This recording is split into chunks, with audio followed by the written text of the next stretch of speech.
Hi there, I'm Dani Henderson. Welcome back to my beautiful channel. My beautiful guest this week is a lady I am so honored to have.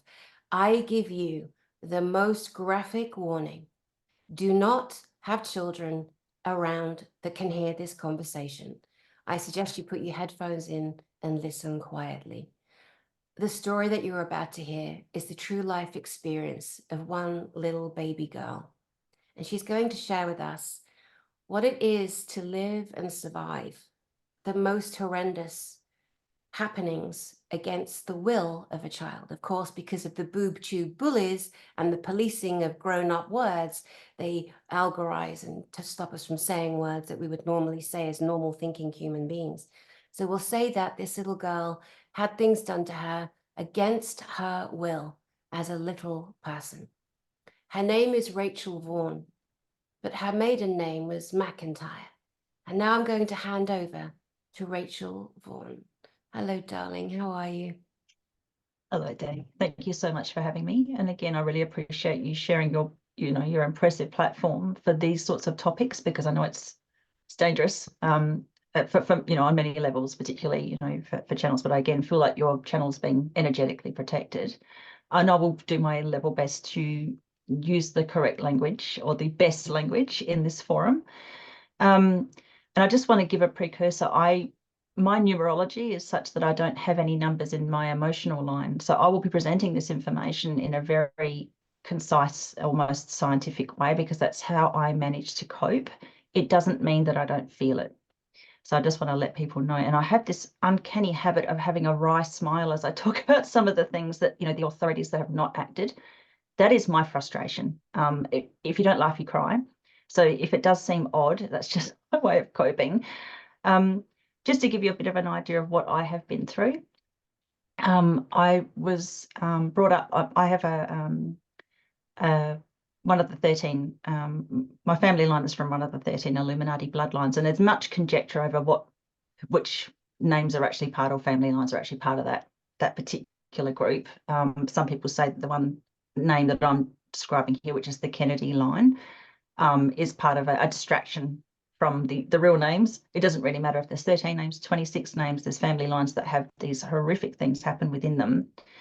I was abused in a way that involved chanting and groups of people getting together to do things that are truly horrific. I know I can't use certain words here, but my abuse began as a toddler. It was hand in hand. So I was sexually abused by my father and his friends. I was used in child rape material. I was used in rituals. I was also used for my psychic ability. I believe my father chose my mother to breed with because of the psychic ability on her side of the family. So that's what happens in these bloodline families. They choose particular individuals to breed with, to bring in particular traits. My mother has an eye coloration called central heterochromia. Now, this is something that the Nazis were absolutely fascinated with. My father had a very impressive library of information, Nazi information from the Second World War. And I know this because I had a boyfriend who was doing a history degree. And when I showed him, I took him to the property where my father used to own, and he saw the library and he was absolutely gobsmacked. My ex-boyfriend said he couldn't get those books anywhere. And he was studying the Nazis, interestingly, when I was going out with him. My father's collection was spectacular. So I was also used in medical experimentation, and, the pornography that I was used in was actually at a Channel 9 Studios. So one of the mainstream networks in my country. Unfortunately, my father had access to state wards, so orphans and people in the state-sanctioned trafficking network is how I'll describe it, which continues today. And he also helped to disappear and murder a series of high-profile missing children. 3 of those are the 3 Beaumont children, Jane, who was 9 when she went missing, Anna, who was 7, and Grant, who was only 4. Those 3 children were all from the same family. They all went missing in 1906 on Australia Day, or around Australia Day. It's been a pivotal case for Australia because it's supposedly never been solved. After 18 years of lobbying, myself and my two siblings, who are still survivors of it, there's a fourth sibling who was murdered in 2009 because she was going to speak out about what happened as well, because she was also witness to what happened in 66. After 18 years, we finally have had one of the major crime detectives in my state tell my brother, Andrew McIntyre, that they know my father was involved in the disappearance and murders of those 3 children, but they cannot investigate because of a suppression order on an inquiry called the Mulligan Inquiry, which was an inquiry into the deaths and disappearances of hundreds, but actually countless state boards in South Australia where I grew up.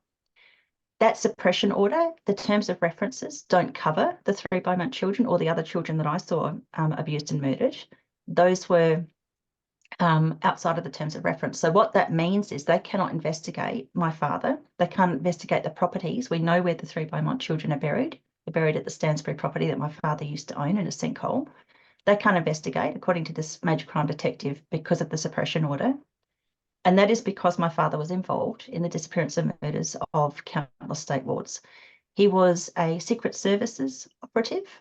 He worked for the telecommunications industry as his cover, just like he had a wife and children as a cover. He was a pedophile.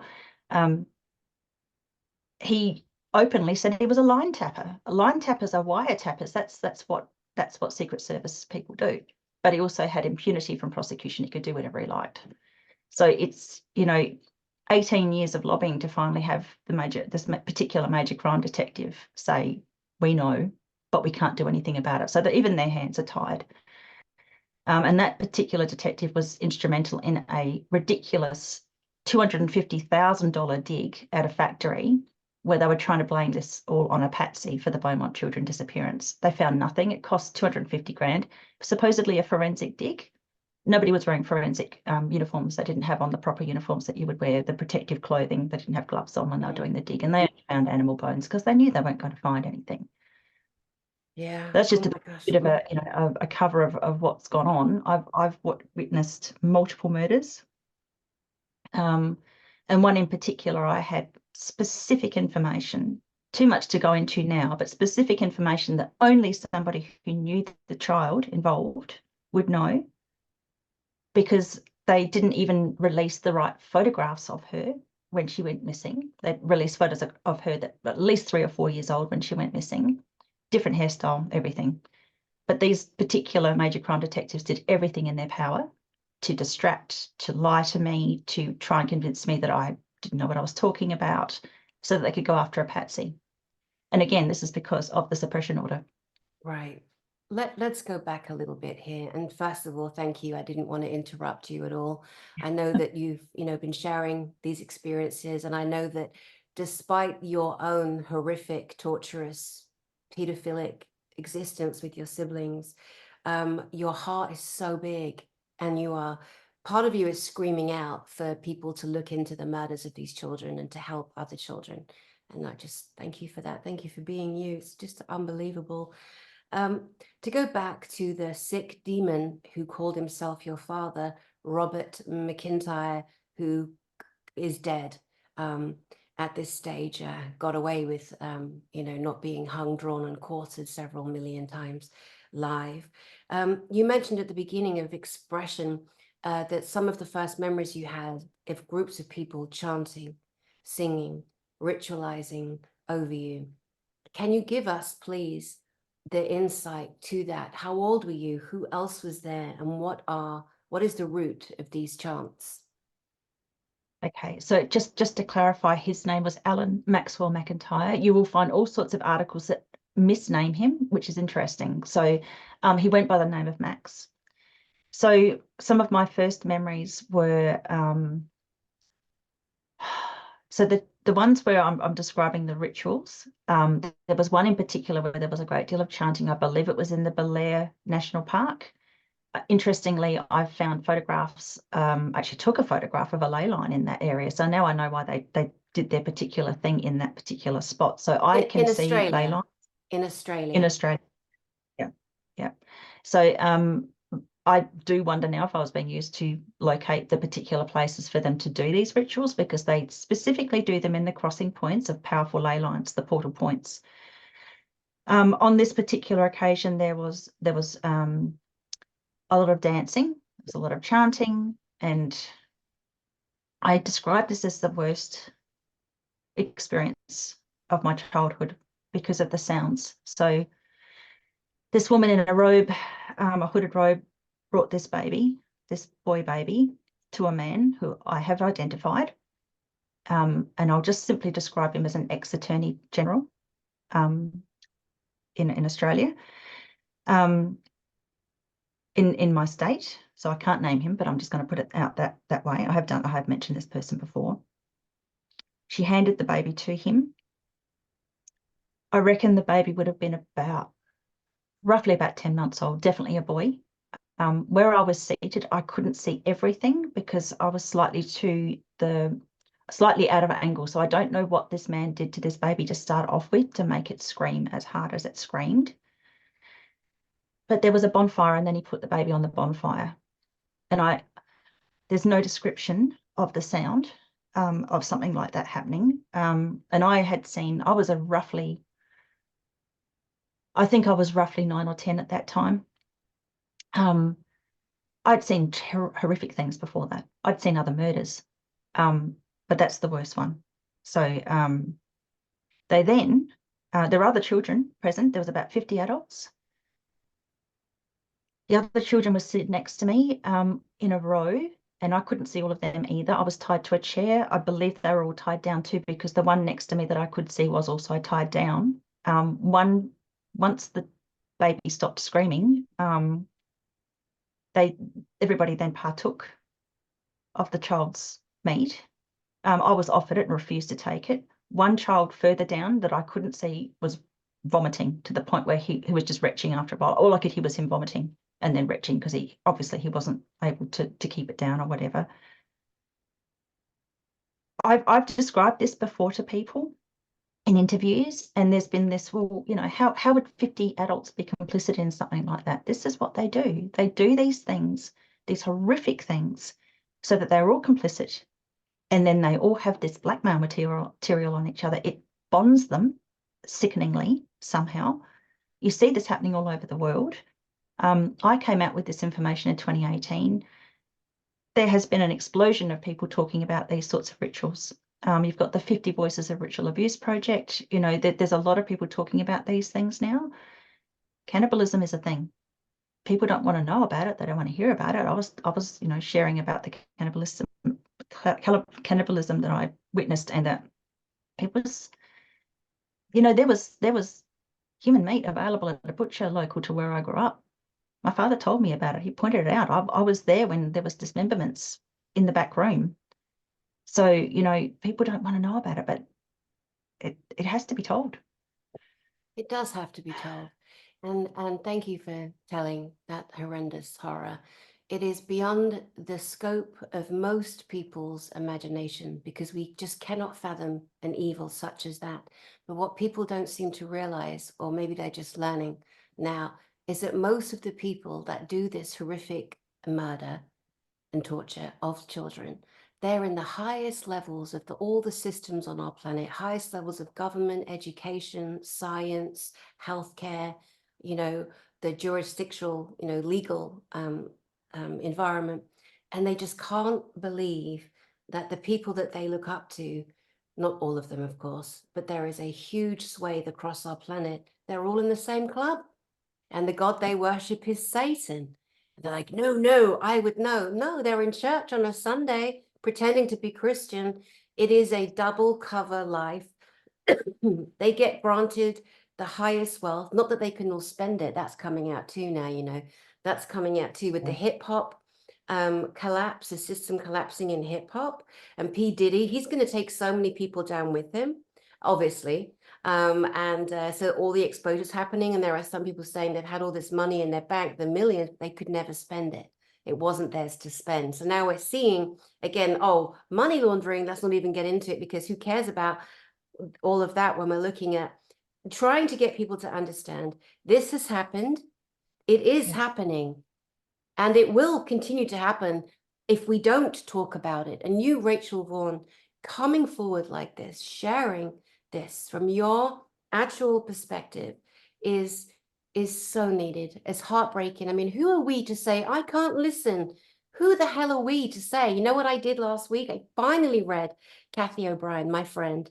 You know her too. Her book. Yeah. Finally, I'd had it for months.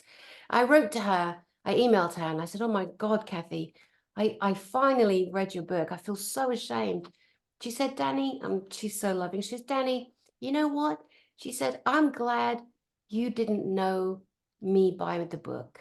I'm glad that she and I became friends of the heart, you know. And she's right, you know, she's right. But like, who are we to say, I can't handle it? You know, we've all been through torture.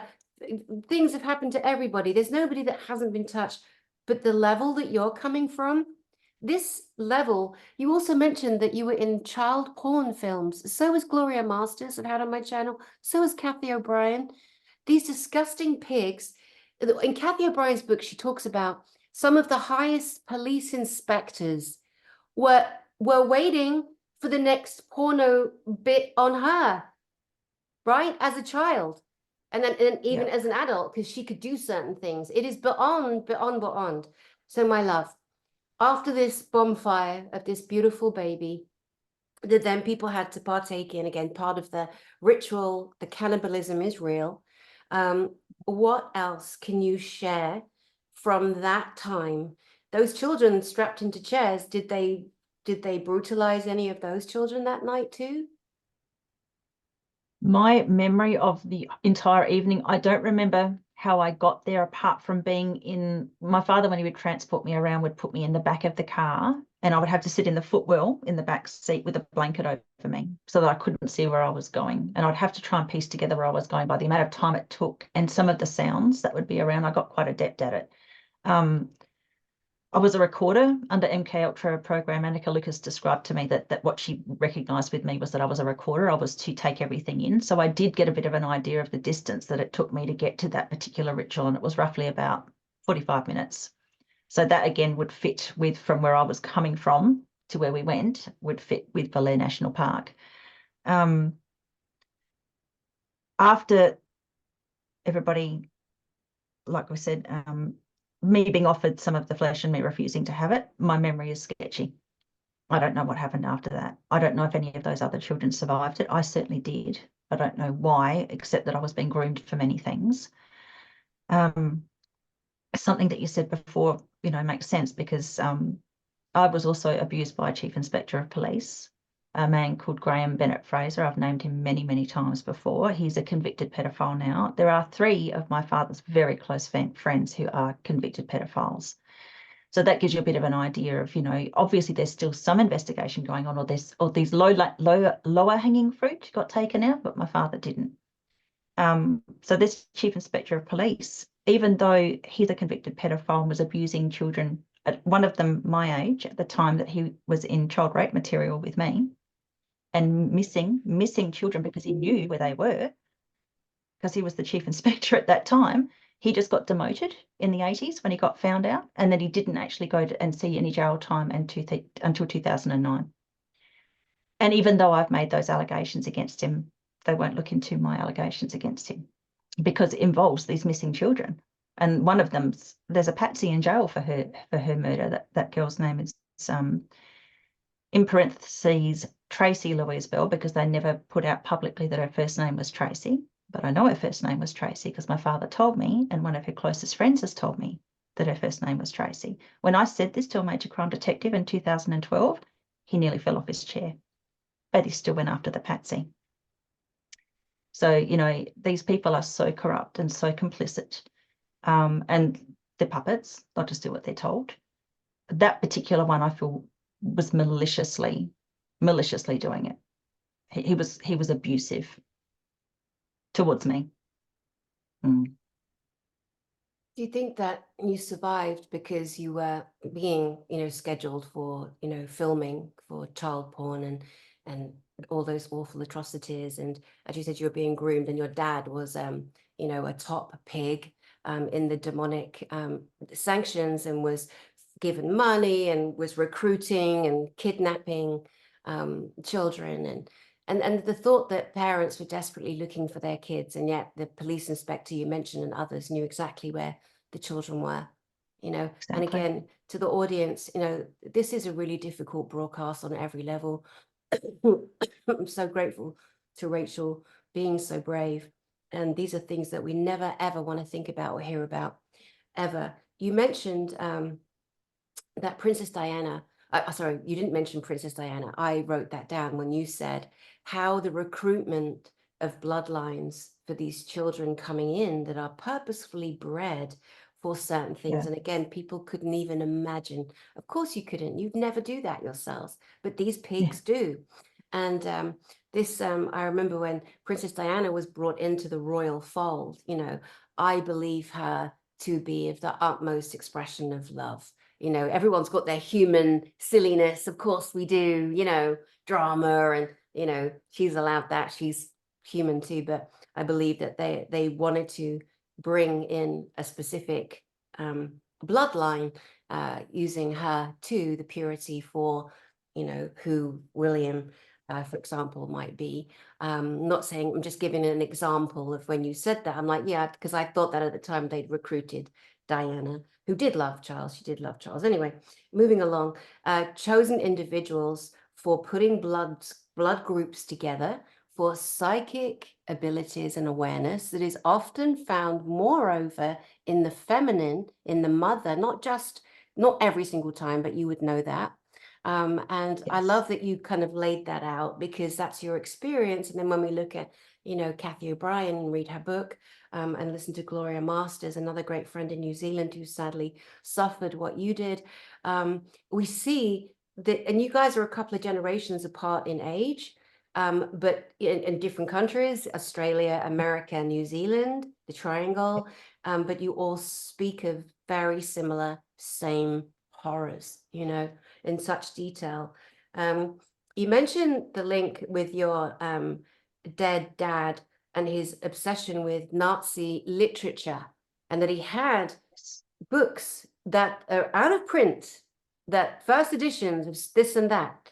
And it is kind of Mm. crazy that you did attract somebody who was also studying. You know, you can look, is that balance? Is that because that was your programming and you went for the bad boys? Whatever. You know, that's Yeah. probably another topic for another time. But how do you think your dad got hold of that library? He had, well, he was a very high ranking, I believe he was a high ranking Freemason. So his grandfather, Joseph Wright, was one of the top Freemasons in Australia. He was the Grand President of the Grand Lodge. And that is the connection to the Kennedy line.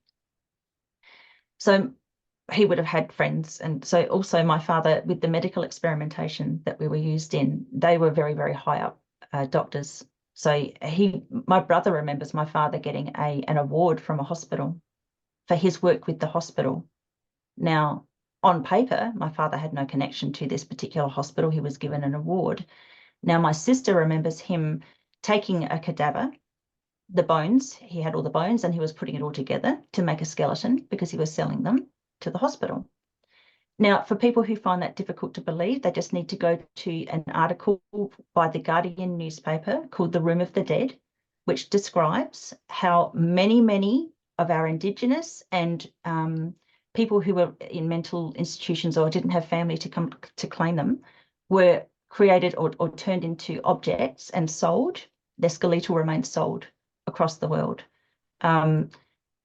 There are some of those skeletons have bullet wounds because they would go out and shoot the Indigenous to produce these skeletal remains so they could sell them off. So they would go and hunt people to do it. This is in our local museum, the South Australian Museum. It's called the Room of the Dead. I've noticed that very recently, I've been talking about this a lot. I spoke about this in detail in Jeanette Archer's SRA conference in July of last year. Now, the Premier of my state is, they're doing something with the museum. They're shutting it down. They're shutting something down. I haven't been able to look into it closely enough, but I'd say possibly because of this article coming out and people like myself really bringing attention to it. We have a history of, you know, some of the people, like there's a guy called Sterling who was involved with he had in his own possession a series of skulls. And we've got a whole town named after him. So this is what we describe as the elites, the museological elite, the medical elite, doing whatever they wanted. Yeah. And that's South Australia's history.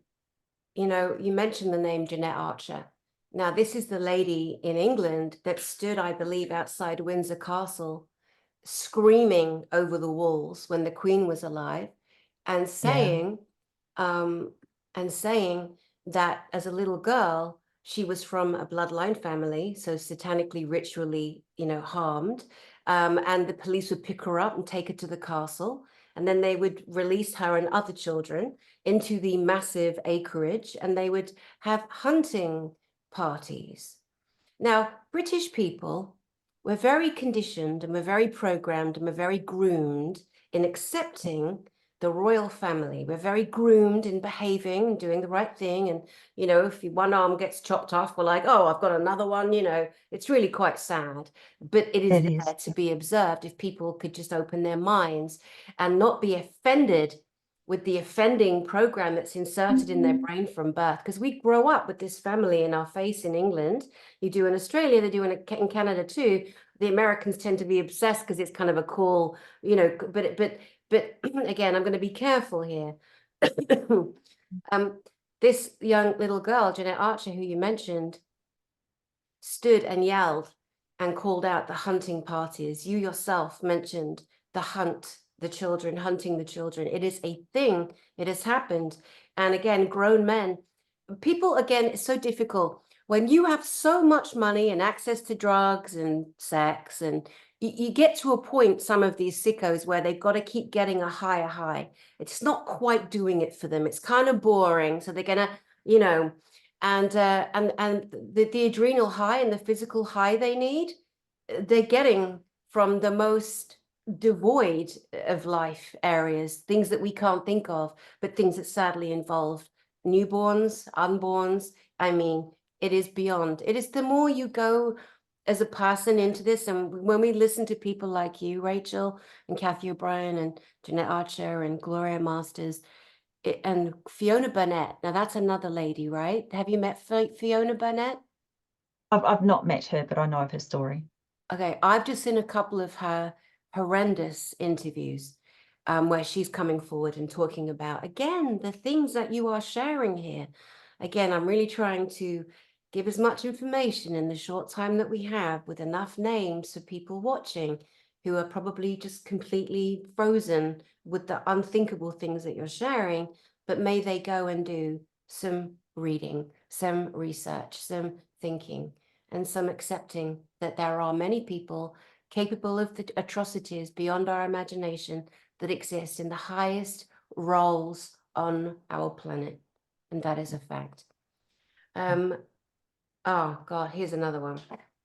Okay, so we need to talk about, if you're okay with it, you mentioned the word state wards.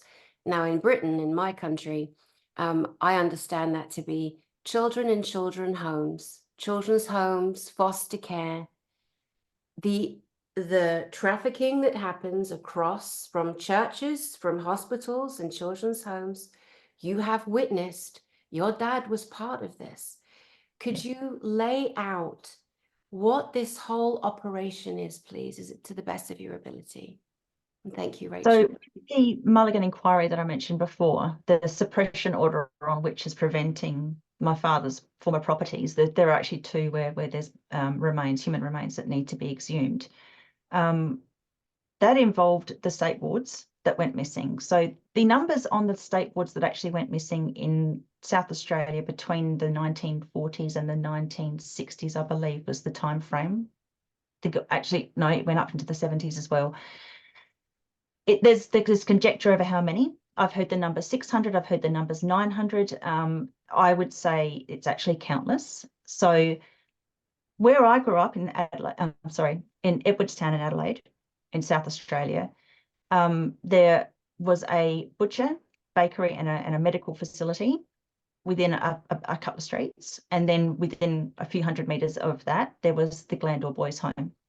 and 106 boys went missing from the Glandore Boys' Home. Now, there were tunnels between the Glandore Boys' Home and the butcher, and between the butcher and my house, and you can only imagine what happened there. Hundreds went missing from the Goodwood Orphanage. That was within a very short distance of my home also. There were approximately 150,000 children stolen from your country and shipped out all over the world. Around 4,000 of those came to, I think, Australia-wide, and roughly about 2,000 went missing. I believe many of them went to South Australia and went missing from here.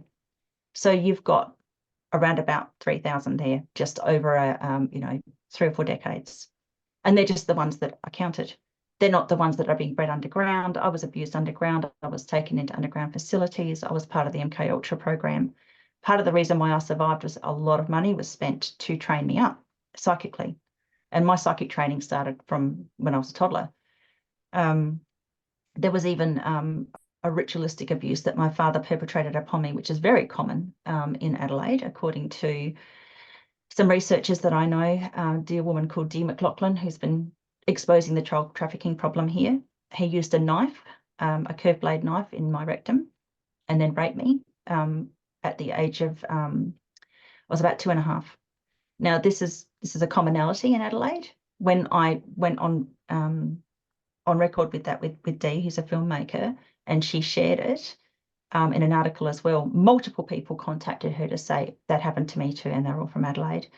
I have medical documentation to prove that that occurred. And when I saw this professor of proctology, he explained to me that he'd heard it before. It wasn't new to him. So the child trafficking that occurs in this state now, it's not as much children going missing from families. It's the state taking children from families. Around 60% of children in my state are taken for emotional abuse, psychological abuse. Now, when you drag a child from a parent who loves them bodily, when police officers do this, when nobody cares, when they're shoved into a car and taken away from the person that they love, that causes immense psychological damage. There is actually an example in my state. One doctor from a particular hospital decided that these 2 young girls, very small, were not gluten intolerant, and so they were taken from their parents, put into state care, were sexually abused in state care, finally returned to the parents because the parents weren't having any of it. They kept fighting and fighting and fighting. And they finally said, okay, yes, they're gluten intolerant. And that was the reason for giving them back. These children have been severely tortured and abused by that experience, so have the parents. And they're being sued, the particular individuals involved. But this is the sick fact. It is a multi-million-dollar industry in my country. Dee estimates, I think the figures she gave me was it's multi-billion dollar, so around about $6 billion a year. Just on, you take a child from their parents, they fight in court. That brings up a lot of money. Child protective services get involved. They're agents to fight against the parents. They get paid a lot of money. They get another between $10,000 and $30,000 every time they take a child from one family in foster care to another. They get agency fees. And so it's this, we've got all of the medical experts that go into court, get $10,000 a go just to appear in court and say the mother's crazy because they want to keep the racket going. And these children are worth millions of dollars. If they're taken as a baby, if they've got any kind of care requirements, they go on the NDIS. The foster parents get heaps of money through that. It to ridiculous levels. I mean, I can't go into specifics, but it is ridiculous the amount of money that are thrown around to keep this industry going, because they're trying to destroy that family bond, that nuclear family, that mother-child bond. Yeah. They want to destroy that. When we're not obviously saying, we're talking of the most deeply the things that we as humans, the good humans, are affected by the most. The horrors that you're sharing, again, are overwhelming to the average person. And you and I are not saying that, excuse me, that everybody is corrupt in the adoption, fostering. Of course we're not. But I think people are clever enough to know that. But some people, they get emotional paralysis, they have to respond, they don't know what to do about it, they don't know how to handle their emotions, they can be triggered. So we want you to know, guys, we are sensitive to your feelings, we are sensitive to your not knowing about this and the shock that may be happening, just sit with it, you know, and thank Rachel for being so brave to sit here before you and, you know, risk herself. I will tell you, Rachel, that I really do believe that there are so many people that are coming out on every level. What are they going to do? There's a handful of fetid turds that were running everything, and there's just Yes. not enough of them Word. to deal with us, you know. And let's not even get started on the divine feminine, on the rage of the woman and the uprising of the women against every system, which is the biggest fear. And guys, don't be sensitive about saying about the divine feminine. It's all good. Men have the divine feminine in them too, so they're Yes, included. they do. You know, again, we're in Yes. such sensitive times on my channel. People get so triggered and they have to activate or attack because it's hard for them. It's hard for everybody, you know. And then sitting, listening to you, you know, there's so much about you that is just so unique and so valuable and so important as a voice on this planet at this time, truly. And one of the things that I keep hearing and feeling and resonating with when you is your voice. When you speak, you have one of the voices that has the multi-tonal layers and levels. You know, this is the ancient soul, this is the wise soul, this is the person that has had a fracked mind and a fracked body, and somehow has been able to hold the soul together and find that strength to go forth. And there's so much care and love and sensitivity in you that we feel, that I feel, that I know others watching can feel. And I'm just in awe. As you know, you and I took us a good while to finally get to record together. And I knew it was going to be, you know, impactful. And again, like I said to you at the beginning, I want to make sure that I'm being sensitive to you, Rachel, as an individual, that this isn't a like, oh, you know, look at this. It's not a trip into Goreville. It is a full disclosure, you know, on things from other people and you yourself to create the actual picture of how corrupt the delete, the fetid turds at the top actually are. Um, there's so much here that you mentioned and so many different ways that we could go.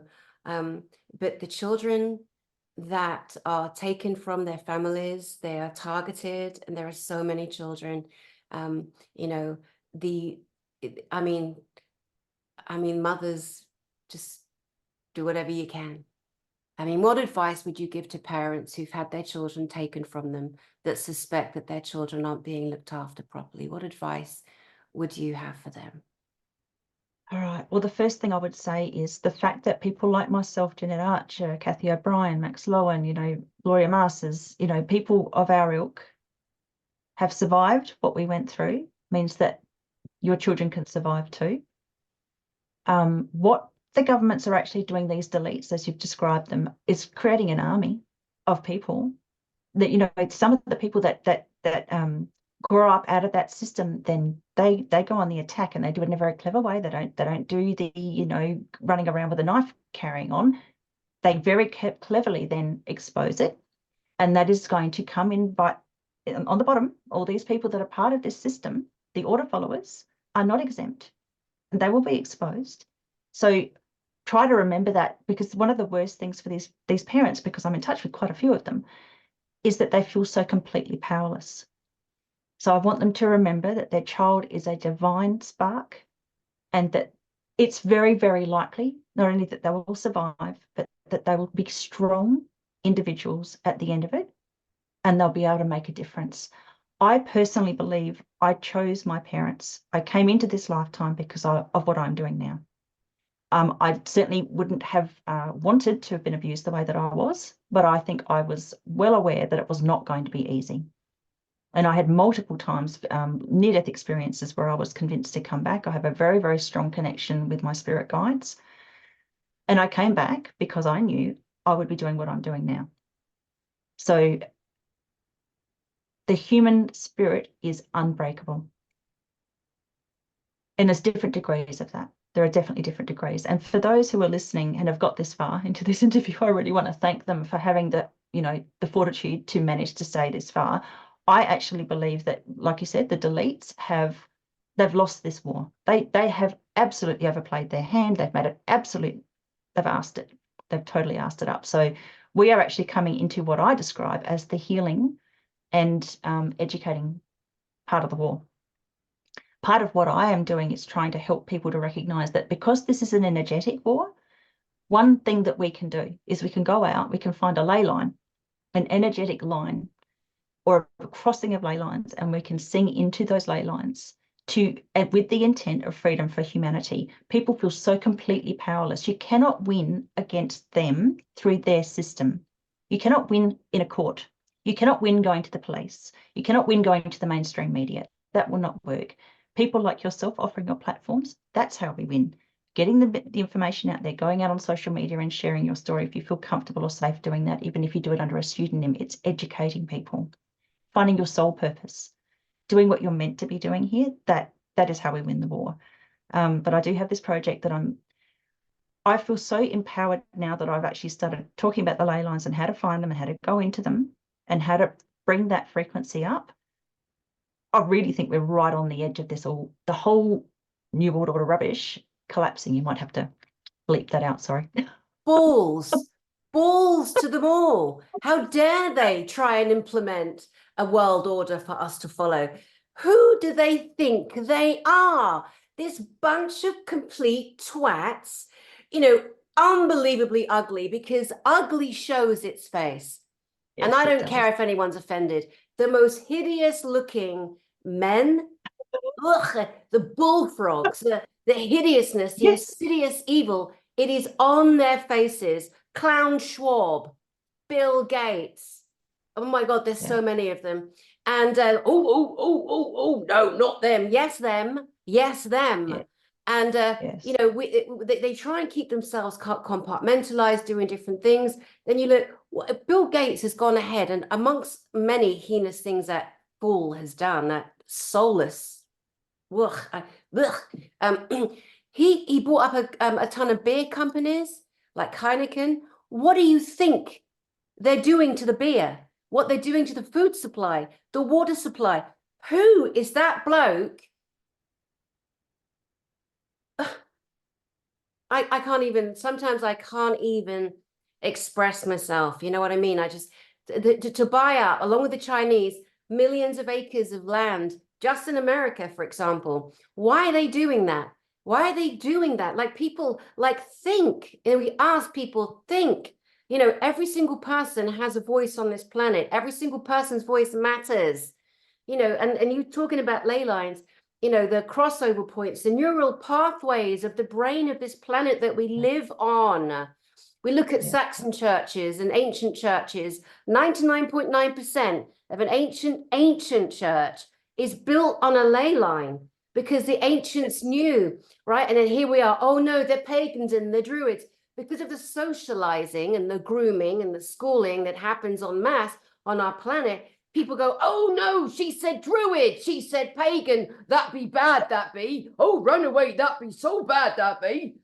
Oh my God, we gotta knock it off. We gotta stop reading Wikipedia, which is something online. Oh, I have a Wikipedia page. Well, I wouldn't want to be you, mate, because they can infiltrate it. Kathy O'Brien is called a conspiracy theorist. How very dare they? It's so offensive. My friend, right, Dr. Christiane Northrup. Oh my God, I can never have her on my channel. Every time I do, I get a strike. They are so scared of women that we've just named here. The power they wield, the truth they speak in the face, in the balls of the ugly ones, the big blown up puffer fish at the top. I could go on, but I better calm down. But again, singing into the ley lines, knowing things, every single person breathing, the body is a barometer. We feel the person in front of us, we feel the land beside us, beneath us, like we are incredible. So let's go into the singing, into the ley lines. And can you just touch just for a second? I do have an Aboriginal lady coming on this week to talk about some of the ancientness of the Aboriginals and the songlines. Can you tell us what a songline is from your Australian perspective? And then tell us, how can we connect to a ley line? Okay, so songlines and dream lines are actually the ley lines. And they are fifth dimensional. and they are the repository of the Akashic record. They are the neural pathways, exactly as you described. They are also where all of the different doorways to all of the other dimensions come off, which is why they do these rituals in these very powerful crossings. That's why we've got these sacred sites. I'm so excited that you've got someone coming on from the original Australian, because she'll know a lot more than I do from her perspective. I've learned what I've learned from the fact that I've been seeing these lines and photographing them for the last 10 years. We have something in the retina, it's heavily expressed in the retina, called a cryptochrome. It's a magnetosensor, a photoreceptor, a light photoreceptor. It's a kind of flavor protein. So there is the evidence and the proof. This is in the National Library of Medicine, an article in there, and this is the proof that we can see the magnetic lines just as birds and insects and animals can see them. They are visible. So the original Australians have been speaking about being able to see them for millennia. And of course, they get poo-pooed by the white people because they don't want us to know that you can see them. They want us to think that the only way you can find a ley line is through dowsing or, geobiology or something like that, that you'd have to learn how to do it. It's as plain as the nose on your face. If you're standing in a cross section of a ley line, it is a perfect circle in nature. You can see it right there in front of you. And what's absolutely beautiful is what you described before about the churches. The churches that were built in the UK were, exactly as you said, built on the crossing points of very powerful ley lines. They would use the ritual stones from the Roman era and previous to the Roman era as part of the foundations, and they would use depictions of Genio Terra Britannica, the spirit of the English countryside, the British countryside, the Green Man, in the churches to bring the pagans in. Otherwise, they wouldn't have converted to Catholicism. When you go out and you find a ley line, you will see pareidolia images. You will see. Now, pareidolia is a psychiatric term for a nebulous stimulus, something that's, we just think it's there, it's not really. These are spirits that will show themselves within the ley lines. You will get faces that are pointing at the ley lines. You will get animals that will actually sit in the ley lines so that you will notice that the ley line is there. Kangaroos particularly, dingoes, eagles, they point them out. So we're coming to a time where a lot of the hidden ancient knowledge, spiritual knowledge, is coming back up to the fore. And I believe it's because we've got, there are new dragon lines that appeared in 2017, 2018, and 2019. Prior to that, there are only 6 pairs. So we've got this huge influx of high frequency energy that has come into the planet. Photons of light from outside of the planet also that have come in. We are going through a massive awakening period on a spiritual level that is just spectacular. Yeah. You're muted, darling. Sorry. Thank you. Yeah, it is so intensely exciting to witness this kind of surgence in people who are owning themselves finally, who are finally talking out loud and sharing. And now those people who were so hard programmed, like so controlled, so mind controlled, which was the majority for a long time, but the people left that are still mind controlled and owned and can't accept that there are beautiful extraterrestrial beings and other humans that live in other parts of our solar system that has been kept under wraps by the system, by those boffins I spoke about earlier, the big fat bullfrogs, that children are harmed in the way that we are saying they are and have been, that the people in the top jobs are the ones doing it. Obviously not everyone, so people mustn't take it literally. I'm not saying every single one, that's just so silly. And they put people in front who are such good people. Now, I'm constantly bashing and kicking the doors in at the United Nations because of the horror, the absolute filth and horror connected to the World Economic Forum, the World Health Organization. But at the front, there are some beautiful, beautiful people in all of those arenas that have gifted their lives. These are angels. They have no idea of the darkness that we speak. They have no idea, so bless them, like seriously, not patronizing, like fucking bless them, it's sad. The horror when the penny drops and they go, oh my God, that they had no idea. I didn't, So in that, I'm going to drop something else in. There's something else that people need to bring in to the fore, and that's the horror of the hidden nuns the nuns and the young priests who go in believing they're in a safe seminary and they're giving their lives to God. And there is a whole hidden underworld there. And yeah, we are bringing it onto the table because every soul on this planet has rights and light and self-ownership, and we're putting it all out there. So those who want to come forward and talk about the nuns and the young priests and the old priests and the stuff that goes on there, bring it. Bring it. Let us, I'm just looking at the notes here. I would love to, I mean, there's just so many ways to go, Rachel. There are so many ways to go. You mentioned the Freemasons. They're never not anywhere. And again, there are some really good Freemasons. They're very sweet. And the women at the Northern Star, the Eastern Star, you know, the female Freemasonry, a lot of people have no idea. It's just beautiful ancient rituals and getting a new apron and doing a ritual. And people think, oh, there's 33 degrees. There's way more than 33 degrees. We're just not told that. And again, we need to keep remembering, I feel, we are schooled and we are groomed and we are programmed every single day of our lives, no matter how old we are, by the TV, by the news. So you and I putting out information like this is such a spanner in the works of a perfectly ordered and repressed system that was, that now no longer is. And we must keep speaking out and telling the truth. Now, in terms of the Freemasons and the degrees, you mentioned that your grandfather or your great-grandfather was a high... Grandfather. Okay, what was he a Grand Master? What was his level? Grand President. Okay, Grand President of the Grand Lodge. Okay, can you give us some insight and some education to people that know nothing about the layers and tiers and the degrees of the Masons, please? All right, so I specifically and intentionally haven't looked into that to the degree that most people would expect, given I was brought up in it. But I can tell you that I was initiated into the 3rd degree at age 5. And that actually involved a ritual where my father married me. He gave me this little bracelet that I tried to lose, but I couldn't because my sister found it and said, oh, your dad's really upset because you haven't kept it. I've still got it now. It's some weird metal. Not sure. He said it was off a ship. So I don't know what kind of metal it is. It could be nickel or something like that. It's never rusted. I've got that as evidence. He also tried to sell my soul to the devil in that ritual. Now, under my breath, I gave my soul to Jesus Christ.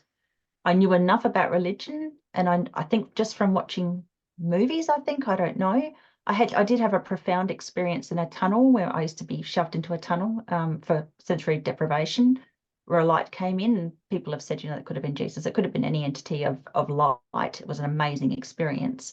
But I knew enough to give my soul to Jesus so that it couldn't be sold.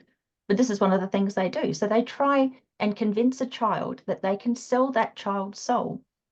A lot of the idiot order followers that have lost their souls have been misled in this way. You cannot sell your soul unless you do it intentionally. It can't be done to you. When you get up to the very high order, so the very beginnings of Freemasonry, it is somewhat innocent. However, Dani, they do go through oaths where they realise and they are told what will be done to them if they break their oath. And it is horrific. Even at the very lower orders, what that will be done to them, that they will have a leg taken off, they will be hung, they will be dug into the beach with the tide coming in. It's all laid out for them. So they have to be incredibly stupid to go into it not realising that there is some danger involved. They all pat each other on the back, help each other out. They've got secret handshakes, secret signals that they use, which in itself is a form of elitism, even at the lower levels. So I do agree there are some that are just fools that just go into it thinking that they're going to get camaraderie, brotherhood, rah, rah, rah. But any kind of secret society is wrong. Any kind of group that has a brotherhood to the exclusion of all women, and the women are only allowed to bring them their meals, well, that's a problem. There's something very wrong with that. So, you know, I do question how stupid these people are. But the problem is too, a lot of the Freemasons bring in family members. They've groomed them, they've abused them over decades, and they come in, you know, from that perspective. So it's quite sad. when you get up to the 33rd degree, you have to murder to get in at that level. That's where a lot of things open up. That's where if they had any soul level, any soul energy left, it's taken, it's gone. They give it up. You know, that truly is a giving up of their soul energy on purpose. And when you described before, they have to keep going to higher and higher degrees of depravity to have any feeling. When you give away your soul, your sense of feeling is gone. So they're empty vessels. They're literally empty vessels. And again, this is part of the reason that they do this. They will align themselves with demonic entities. They get attachments that then control them. And this is, I call this idiocy, because there is nothing more stupid than aligning yourself with an entity that wants you dead. And that is purely what these entities, they don't really particularly want to have to deal with a human. They think we are revolting, but they get called in and they get attached to people on purpose through ritual to get some sort of power from them. What people don't realize is when you're of the light and you're a high enough frequency, when you do the work, when you work in altruism, you will have legions of light entities that will work with you, will give you the same information that a demonic entity will give it to you, but they give it freely and joyfully when it's appropriate. They won't give you all the answers to the universe because you're not supposed to know what all the answers to the universe are. You'll get what's appropriate at that time. So again, you know, we obviously have worked in very similar forums. When I read for people, I'll get exactly what they need for their highest good, because that's what I ask for. You know, people who assign themselves to demons, and I believe schizophrenia is purely demonic entities speaking to people because they use the audible channels. I agree with you. I've said it for off. years. Yeah, it's Yeah. possession. Mm-hmm. Yeah. Now, it's actually a compliment because schizophrenics are obviously high psychics. Otherwise, they wouldn't have an attachment. But the thing with these idiots that go into Freemasonry and go into these secret societies and actually allow themselves or call in an entity to attach to them, they will get full-on audible information. It's all laid out spoon-fed. Light souls, when we get information, it's all visual. We have to interpret it. That's part of the whole lesson of being here. Otherwise, if we know everything, there's no point being here. We're not learning anything. Yeah. So this is why these idiots do this. They get power. They can see the future. They can find out they can know things about other people. But the cost is everything. You know, to give up your soul for one finite lifetime of power is, I do feel sorry for them. On certain levels, I do feel sorry for them. Yeah. I knew a girl years ago. She was from Tasmania. And she said to me, really, really, really, like straight honest, straight up, she said, I would give my soul to see who I'm going to marry. I'm like, oh my God. And the thing is, that was her obsession. Yeah, her obsession was finding the man, you know, and people, we talk ourselves into situations, we think ourselves into situations. When we're little, like this was what happened to me. I was in an extremely violent, haunted house, a lot of violence, too much violence that children shouldn't witness happening all around. But the land was cursed. It was battleground. Houses had been, cheap houses thrown up on this. There's so many wandering spirits. It was a real cacophony of horror. And I would scream out because I would see the demonics and the entities, and they will be coming, literally physically coming for me. I would scream out for help. And so what was I doing? I was calling in other entities. As a tiny child, you don't know that. You have no knowing of that. And they know that. They know that. I had so many entities in my space, so many dark spirits in my space, that when I was in my 30s, my friend, I've had him on my channel so many times, Dr. Chris Lemon, he looked at me, he looked in my space and he said, you have countless entities. He said, you are close to full possession.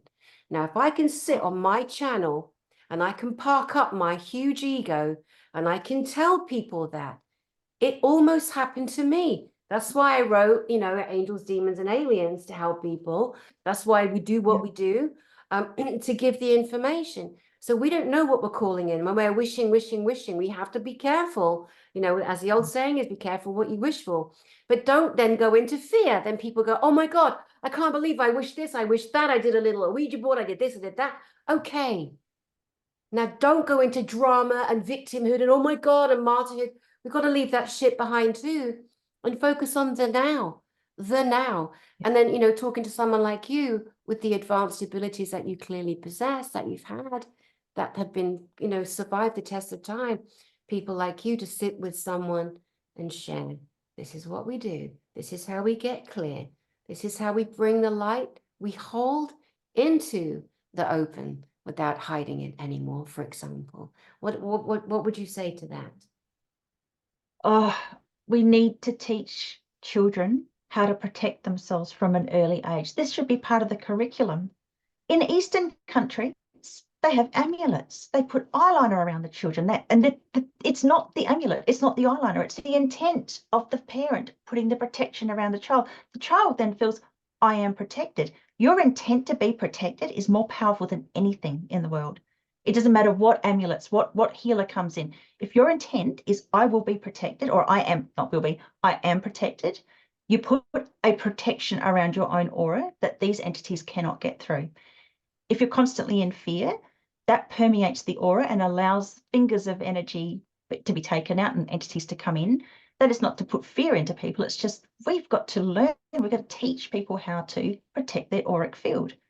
So when you have grief, this is the sad thing about grief, when you've lost somebody, even if you're a medium, because you're grieving, you're very likely to shut down your psychic abilities. You won't even be able to communicate with that entity or soul unless they come to you in dreams. And I always call that a visitation when someone comes into your dream when they've passed. These things need to be taught. It's so, so important. So again, Eastern religions, they protect their children. They put amber around them. They speak about these things in front of the children. The children know that their parents, if they have an experience, can go to their parents and say, this happened, and something will be done to protect them, to make them feel safer, so that they're like instead of being a magnet for it, they can push it out. I'm so sorry that happened to you, darling. And, it's testament to the fact that you were supposed to be doing this work now. I would say that was why you were absolutely bombarded by them, because your angels normally would protect you when you're so small. Yeah. So obviously you had to have those experiences so you could do this now and write what you've written. Yeah. Now they're like, dang, we didn't shut her down. Look at the big mouth on her, and I activate like really. But I have to be okay with it as well, because people get so activated. All I have to do is like walk in a room. They're like, oh my God, I hate her. I hate her. I don't know why, I just hate her. I rattle their demons. You know what I mean? That's what's happening. I'm rattling their demons. And again, with that, again, all these people out there, and they put themselves on these huge pedestals, and they don't own their stuff. They haven't done the inner work. And it's obvious to see people like you and I, we can see that. We can see that. But we need to be, I think, accountable and speak out and say, listen, this happened to me. This is how I did it. But I still keep an eye on my space. I still check my space. And I am intolerant of anything in my space. And this is something that, you teach and is so, so important. A couple of other things, again, there's so much here that we could just go over and round and dig deeper into. And I don't know how long we've been going, but I wanted to say again, importantly, the Latin language is not dead. It is never more alive in the deletes environment. They wanted us to think it was dead so they could keep it covered up, using Latin for their secret intonations, incarnations, invocations, the black magic, the spelling that does exist. You have witnessed it firsthand. I have witnessed it firsthand. It exists. It's a real thing. I wanted to say as well that the scabs, the deletes, there's a majority of them, although again, a very small group. We must remember it's a very small group. They know they can't leave the planet.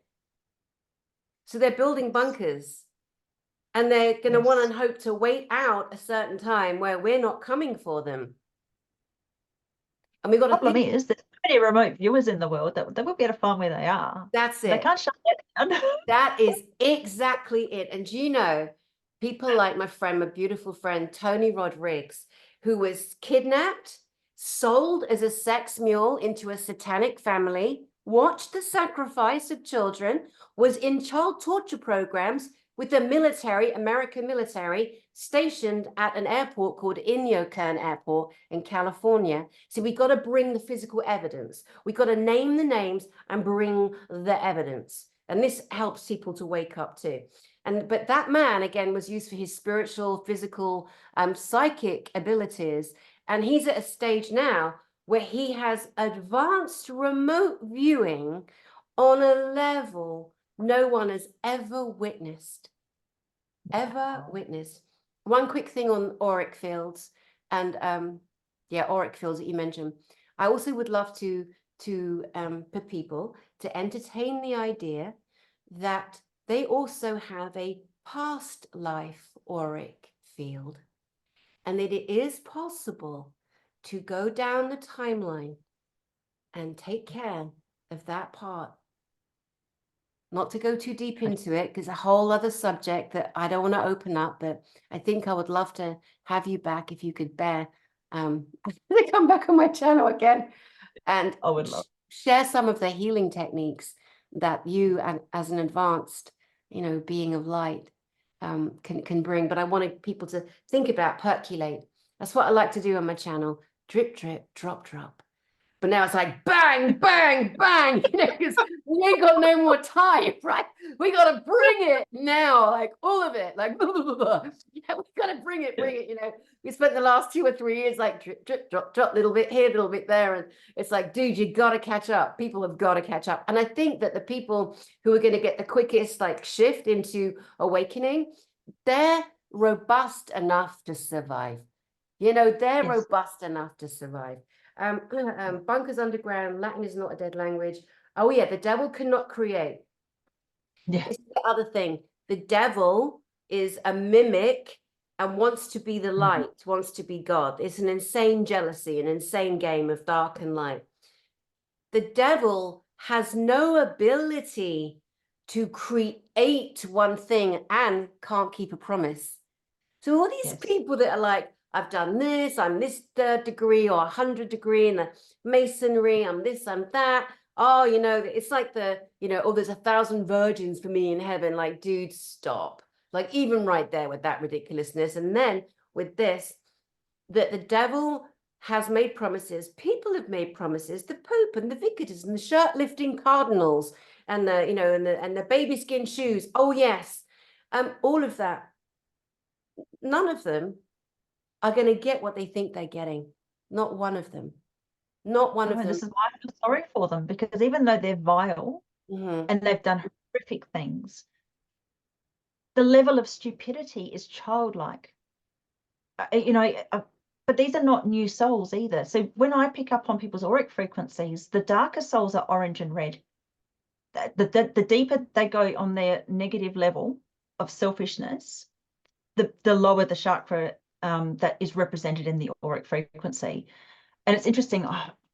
There was a Curlian photography thing that was on a short that I looked at the other day, and it had the best depiction I've ever seen. It was a photograph of someone with a really dark aura. Dark auras are jagged. A light person's aura with a beautiful high frequency aura is this beautiful cloud of color and frequency. Theirs is jagged and close to the body, and their etheric is very small also, which is really interesting. I've got to find it. I can't find it. I've tried really hard. So the lower the frequency, the more obsessed they are with sex, the more obsessed they are with base desires, base chakra, psychopathy. So, we should be teaching people how to read auras as well. It's not difficult. And you don't really have to be that psychic to pick up on it. It can be quite easy to pick up on. This is your litmus test for the world. Can you trust that person? What color's their aura? So basic. It's when it comes to protecting the auric field, some of the best ways to do it are to keep the body healthy. It's 2 ways. So to me, the auric field is excess soul energy that doesn't fit in the body. It puppets the body through the chakras and meridians. You can have past life injuries that appear in the aura that can be cleansed and cleared. And in each lifetime, until you do that, unfortunately, that may represent again in that physical body over and over and over again. Ways to cleanse and clear the aura include keeping the body very healthy. If you're drinking a lot of alcohol, it's called spirit for a reason. You'll get attachments. You can go to areas of large bodies of water, particularly where there are waves slapping against one another. It produces negative ions, which are positively affecting, and that actually repairs damage, rends, holes in the aura. So that's one way to protect your aura, going out into nature. The mycelium, that is the telecommunications branches. It's a fungus that grows underground that connects all plants and trees. They all communicate and actually feed one another through that. underground structure also gives off negative ions, and that can protect and heal the aura. And there are meditations that you can do, bringing in source light, higher self energy. There's so many different ways that people can keep their body and their soul healthy. But we're convinced through medicine that everything that has to do with healing has to be something external that we take and then put into the physical body, and we completely ignore the soul, which is ridiculous. It's the antithesis, again, of what true healing is. Yeah, so I'm not sure how you see it, but that's the way I see it. Again, that's a huge subject, and one that definitely needs to be beautifully dissected and shared, you know, with the people watching and those with information to bring, most definitely.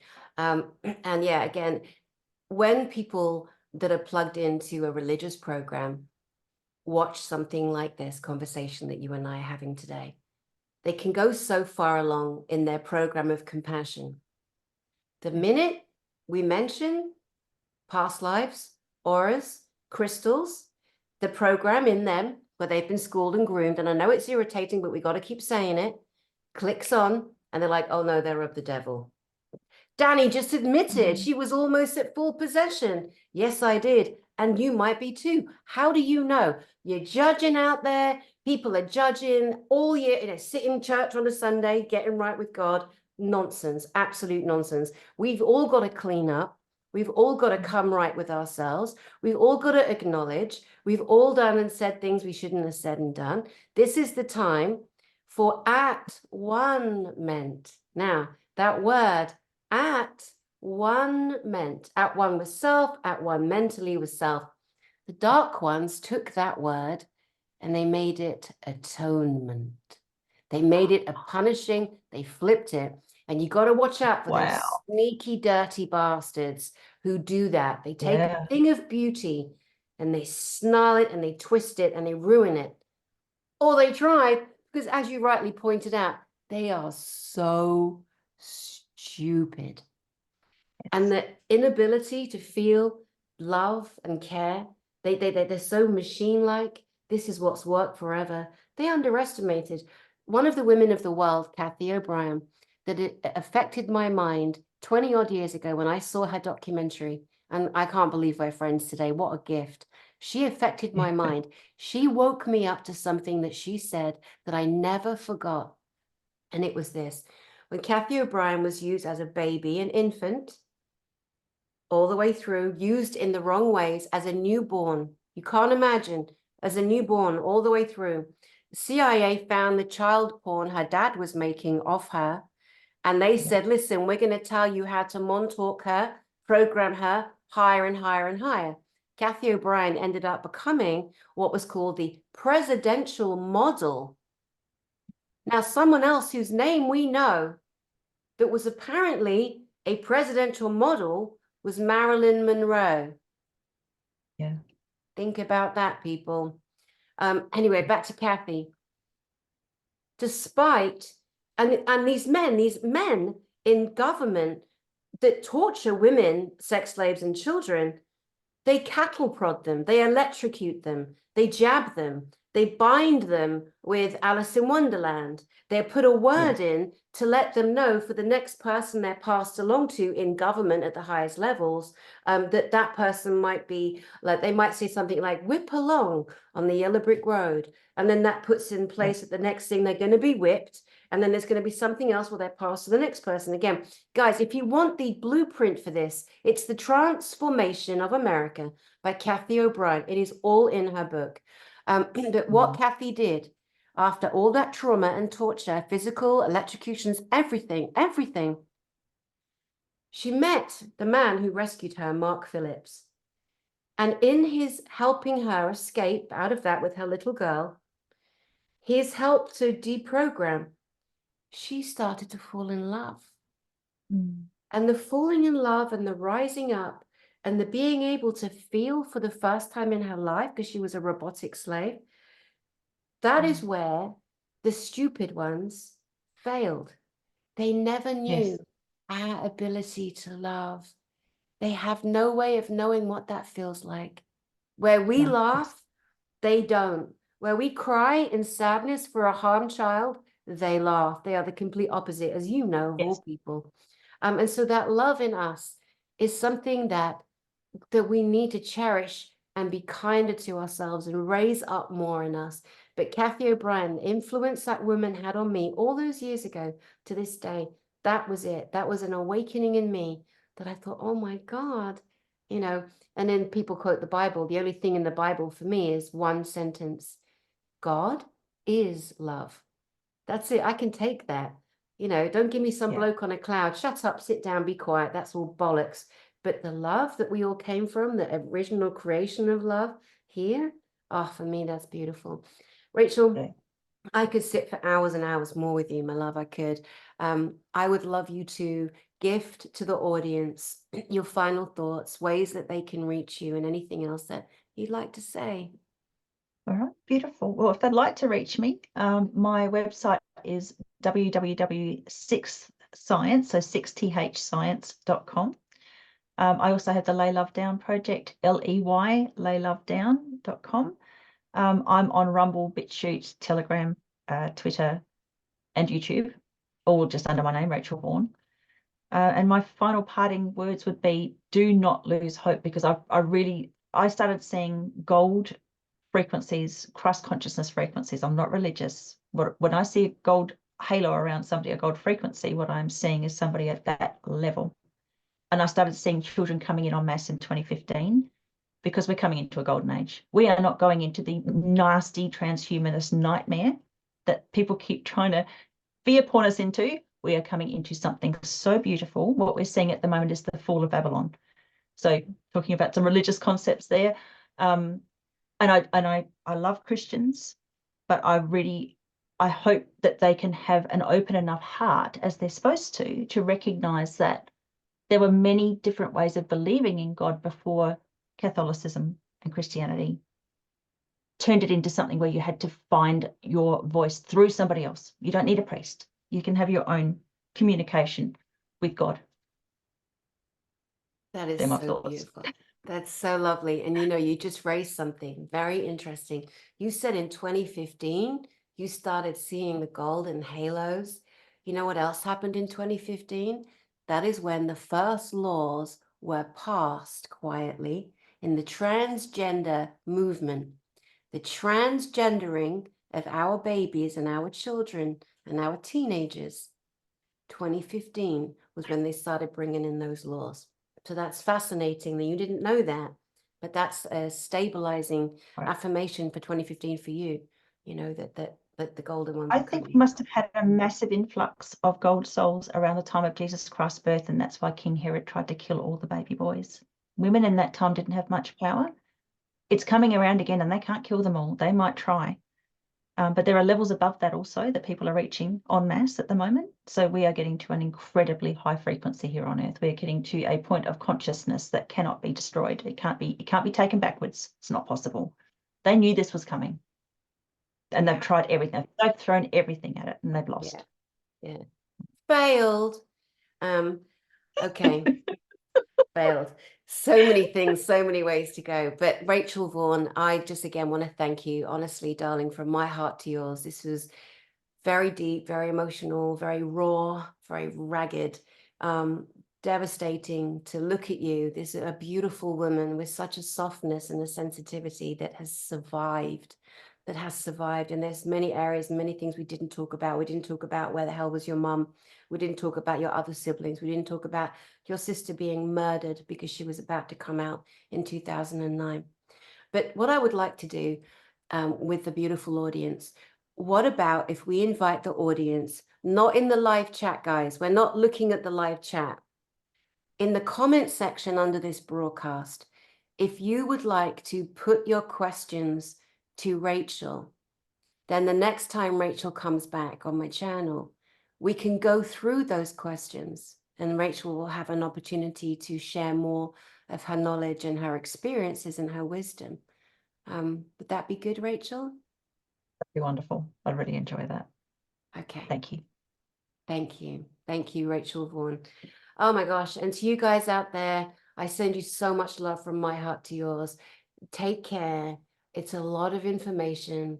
Just sit with it, just be calm, be loving with you. Don't forget that there's a little boy inside you or a little girl inside you that may have been triggered by what you've heard. Be loving and be kind to that inner child, because we're all healing something at some stage of our timeline at this moment. My name is Dani Henderson. I do send you my love, and I will see you soon.